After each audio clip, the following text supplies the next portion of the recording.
Hey now peeps, today we're going to take a look at Oddville from What's Your Game. Now before you get too excited, this has nothing to do with the Oddworld series of video games from 1 or 2 generations ago. Although, that would be pretty neat. So if this game takes off, I think that someone should retheme it and make it Oddworld. That would be pretty cool. Regardless of that, what Oddville is a fairly light Euro game that's all about building a city. In order to build a city, you're going to have to use resources that you use from putting workers out on the board. So there's some worker placement here, there's some city development, there's some aspects of Carcassonne here, which is normally enough to have me running for the hills, but I decided to give this game a try anyways. And you're also vying for control of some very odd, hence the name, worker guilds that are in the city. Let's go ahead and do a brief overview of the game, then we're going to come back and I'll let you know what I think.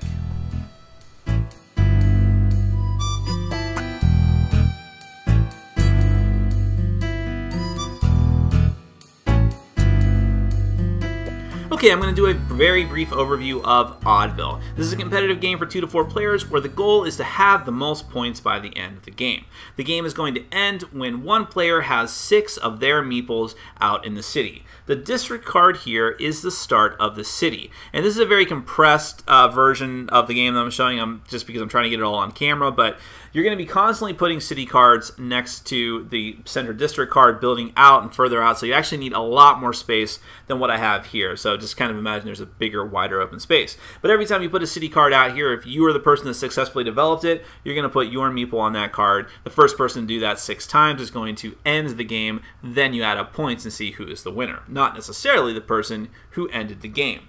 So at the start of the game, each player is going to take a number of meeples that's in the color of their choice. They're going to put, in turn order, one of those meeples out on this, which is the resource board. The resources are wood, clay or brick, I guess, I don't know, stone, and crystals. So there's 3 different areas here. I'm sorry, there's actually 4 areas. This side of the board is for 3 to 4 players. The other side of the board actually has 2 players. But on the 3 or 4 player side, you actually have 4 areas of each resource. One of those areas is a free space. 2 of them are 1 coin spaces. And the larger area, which can have as many meeples as possible, is the 2 coin space. We'll get back to that in a moment. But everyone starts off with a free resource you choose in player order. The last thing you get are a set of worker cards in your color. These worker cards are going to be the main impetus of how you're going to act throughout the game and gain resources, gain money, gain city cards, and so on. So on your turn, you get 1 action. The first type of action is to play one of those worker cards. Now there's 4 different types of cards, and when you play one, you choose only one of the 3 actions depicted on the card, put it face up in front of you, and take that action. So for instance, if I wanted coins, which is the first thing on the card, I'm going to play the card in front of me, and I'm going to take 3 cards off the top of this, which is the city deck, and I'm going to put them coin side up in front of me. I am not allowed to look at the other side of these cards. These represent different districts of the city, and if that's because when I spend coins, they actually go right back on top of the deck. There's no such thing as a discard pile for the city deck, so it's important that you not look at the other side of these cards because you might be able to stack the deck in your favor, which seems pretty unlikely anyways, but whatever. Now notice that the other denominations of cards, the other cards will give you different denominations of coins. This one only gives you 1, this one gives you 2, this one gives you none. So bear that in mind, because when you play your worker cards in front of you, after you've played one, it sits out in front of you, unable to be used again until you've used all 4 worker cards. When you've used all 4 and it comes time for your turn again, you get to scoop them all up. If you want to do that prematurely, you have to spend a coin for every card that's worker card that's still remaining in your hand in order to scoop up the rest.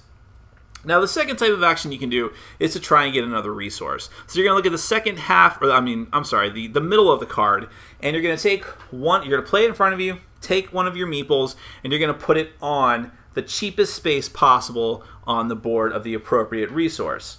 If you're lucky, that's going to be the very first open space, which means it is free. But if you're not lucky, you're going to have to take either the 1 coin, 1 coin, or 2 coin spaces. In which case, you must pay that amount of coins onto the deck in order to actually take that resource. Otherwise, you can't.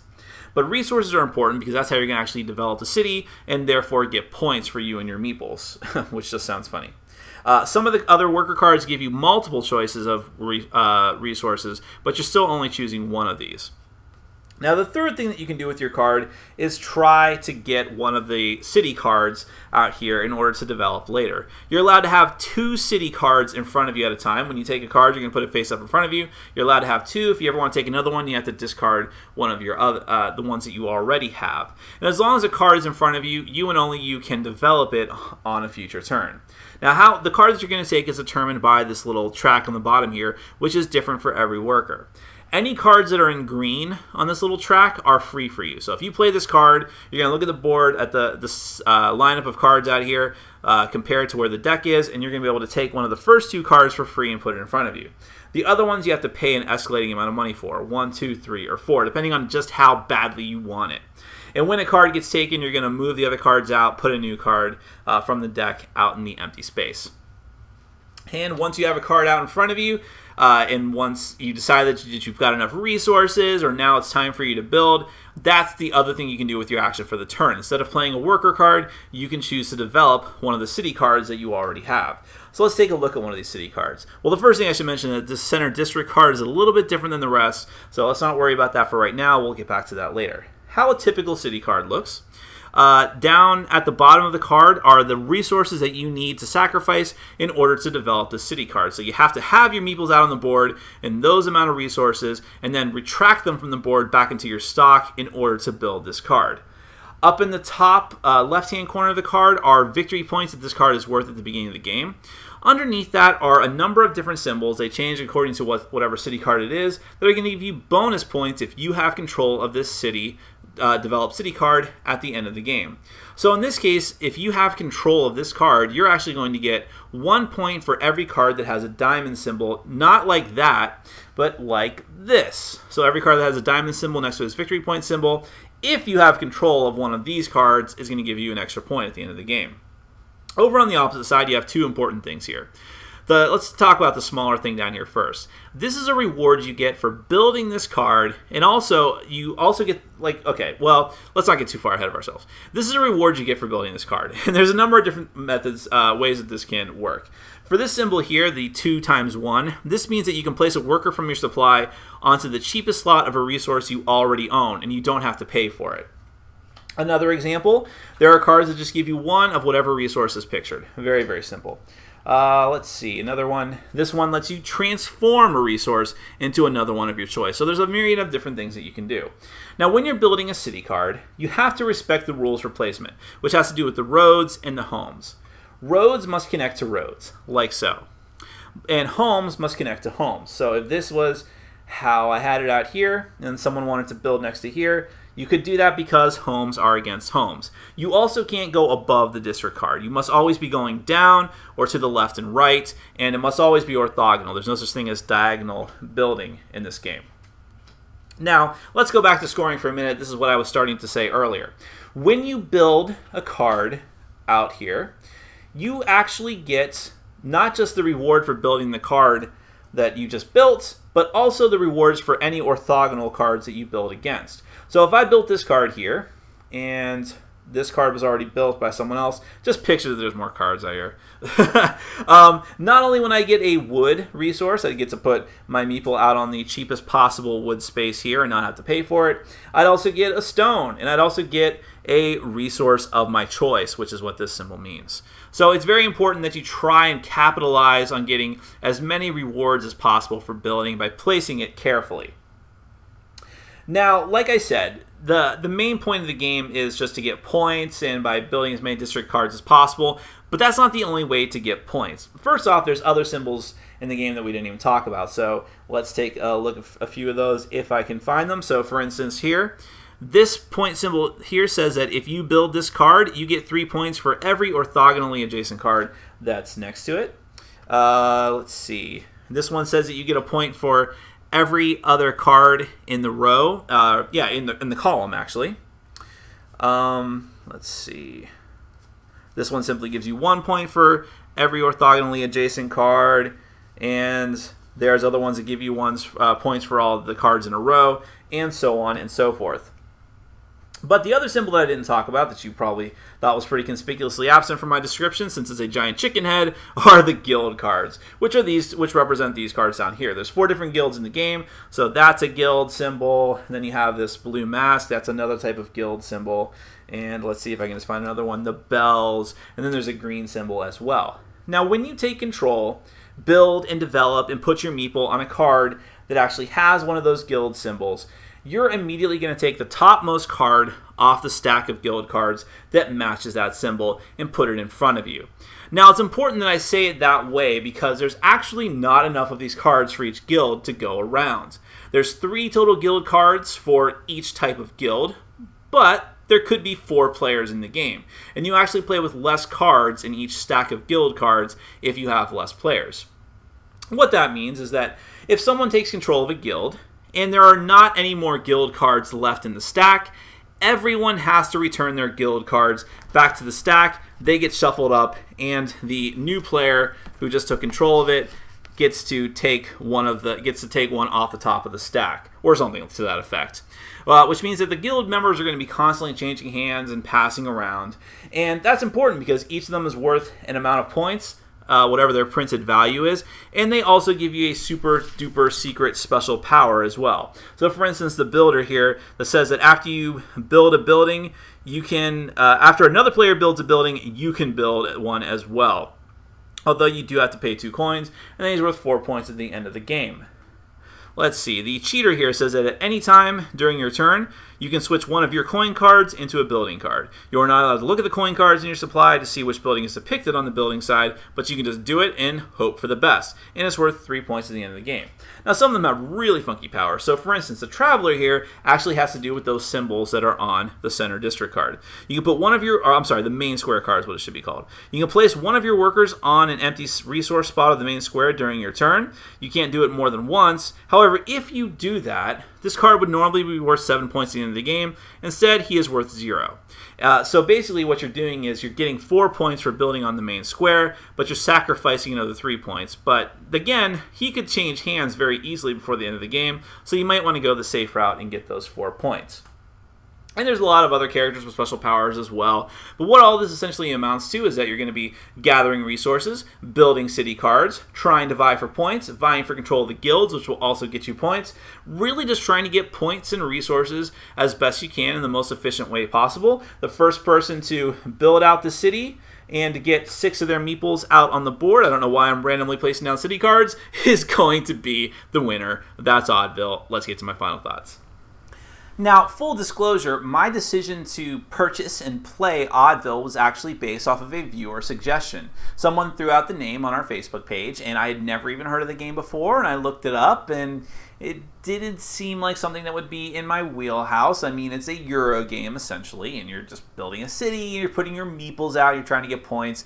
Like I said, I think it seemed way too much like Carcassonne for my liking, but it was cheap.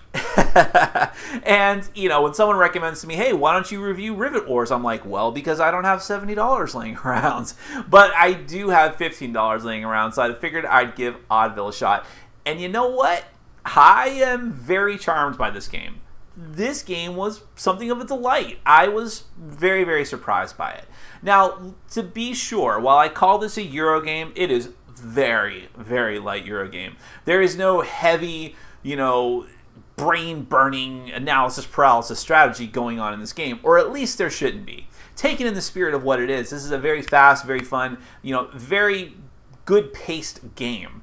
There's not a lot of luck in the game. When you know, the luck is drawing out the different city cards that you have the option of getting from the center of the board, but really, that's not even that much. You still have a lot of options of what you're going to take, assuming that you have the right worker cards in hand. If you haven't used them yet, you should be able to get whatever city card that you want. So you can easily plan out what you're going to do, and you can easily see what your opponents are going to do at the same time as well. So there's not like there's not a big random factor here. And while that might dim a lot of the excitement, like I said, the game is fast. So it's all about just putting together a plan at the beginning, like what am I going to focus on? What is the best route for me to get points here? This is essentially, I wouldn't call this a point salad game. Maybe this is like a point side Caesar salad game. How's the best way for me to get points? And in what way am I going to do that? Because there's a lot of different options for such a small game. So, you know, so once you have that plan set, you just try to go about, you know, doing it as best you can, hoping that the placement of your opponent's city cards doesn't totally jack you over, which it could, and which is much more likely to happen with more players. Now, I've played this with 2, and I've played it with 3, and I think that both work pretty well. I know that in a 3-player game it was a little tougher to get accomplished what I was trying to do. I played the 3-player game after I played the 2-player game. In a 4-player game, I would be curious to try it, but also kind of afraid to try it, because I think at that point it starts to get a little too frenetic, and it probably drags on just a little bit too long for what it should be. And it's much more difficult to get off whatever plan you're trying to do, which, you know, maybe that's part of the game, but it can be a little bit frustrating, especially for how light that this game is. But as it is, even with 2 or 3, I think it works pretty well. Now, the interesting thing that in my opinion, are those guild cards. It's that back and forth of constantly taking people's guild cards from each other and hoping that you're the one that has it last just because you get points. That's the extra little bit of spice I think this game needed, because if it was just about getting the city cards, like build a city card, okay, I'll grab this one, okay, I'm going to build it and I get these resources, boom, boom, boom. But then vying for control of those guilds, especially the guy, I think it's the Traveler, who can get you points if you hold on to him, a lot of points, 7 points. But he's a hot potato because everyone's going to be vying for control for him. So maybe while you have him, you go ahead and use him to put a meeple out in the district square, the center district card. But if you do that, you're going to be sacrificing 3 points if you are able to hold on to him. But you're guaranteeing yourself 4. So what do? I like that little bit. I like the powers of the other cards that you get if you have, of the other guild masters, if you have control of them. That's a neat extra little thing added to the game.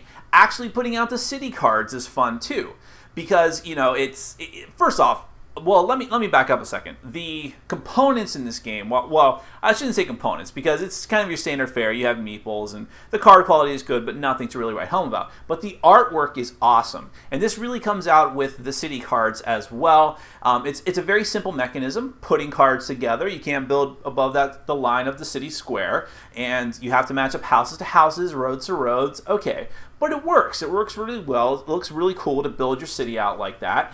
And everything on the cards is pretty intuitive. Once you get the iconography down of what means what, which you should be able to do after your first game, everything makes sense. Everything is very clear. And when you play future games, you can just look at the board and boom, boom, boom. You know, our second game was played with 2 of the same people from the first game, so it went really, really smooth. The third person was very intuitively into the Euro game, so knew what was going on. So if you play with the right group, this game just sings. It just goes by very, very quickly.